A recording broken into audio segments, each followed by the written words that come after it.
Hello everyone, welcome to Sri Bala Vantalu. ఈరోజు మన tasty recipe కమ్మనైన జీరా రైస్ని ప్రిపేర్ చేసుకుందామండి. లంచ్ బాక్స్లే కానీ అనుకోకుండా మన ఇంటికి ఎవరైనా బంధువులు వచ్చినప్పుడు 10 నిమిషాల్లో ఇలాగా జీరా రైస్ని ప్రిపేర్ చేసి హ్యాపీగా సర్వ్ చేయొచ్చు. మరైతే లేట్ చేయకుండా మనం ప్రాసెస్లోకి వెళ్ళిపోదాం. ఈ టేస్టీ జీరా రైస్ని ఎలా ప్రిపేర్ చేసుకోవాలి అనేది ప్రాసెస్లో చూసేద్దాం.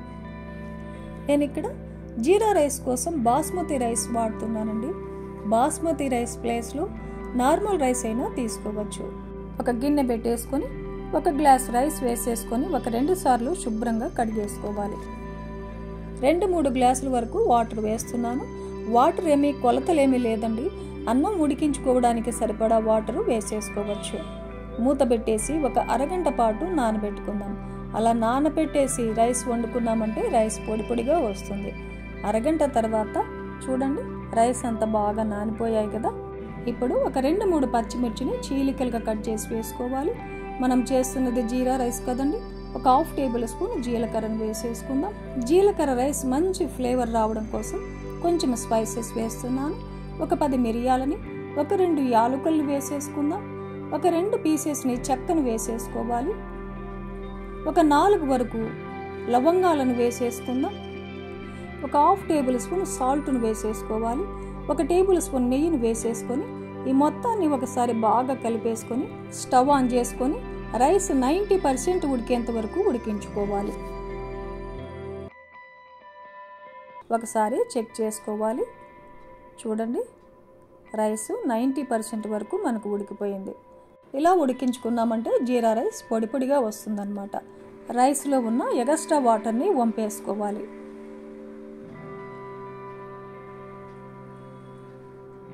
చూడండి, వాటర్ అంతా పూర్తిగా వంపేసుకున్నామంటే రైస్ ఇలా పొడి పొడిగా అవుతుంది.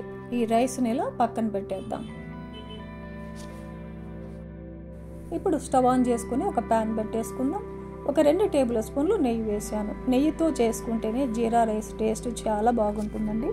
నెయ్యి హీట్ ఎక్కిన తర్వాత ఒక బిర్యానీ ఆకు, 1 టేబుల్ స్పూన్ జీలకర్ర వేస్తున్నానండి. మనం చేసేది జీరా రైస్ కదా, జీలకర్ర కాస్త ఎక్కువగానే పడుతుంది. ఇవంతా బాగా వేయించుకున్న తర్వాత ఒక 2-3 పచ్చిమిర్చిని ఇలా చిన్న చిన్న పీసెస్గా కట్ చేసి వేసేసుకొని వేయించుకోవాలి. కొద్దిగా ఫ్రెష్ కరివేపాకును కూడా వేసేసుకొని వేయించుకుందాం. మీరు కావాలంటే కొద్దిగా జీడిపప్పును కూడా వేసేసుకొని వేయించుకోవచ్చు. ఇలా వేయించుకున్న తర్వాత ఉడికించుకున్న రైస్ను వేసేసుకొని మనం అన్నం వండుకునేటప్పుడు సాల్ట్ వేసాం కదండి, దాన్ని చూసుకొని సాల్ట్ వేసుకోవాలి. నేనైతే ఇంకొంచెం సాల్ట్ వేసాను.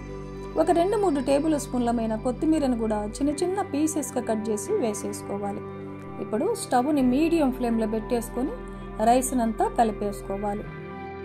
ఇలా బాగా కలిపేసుకొని స్టవ్ ఆపేసి మూత పెట్టేసి ఒక 5 నిమిషాల పాటు రెస్ట్ ఇవ్వాలి.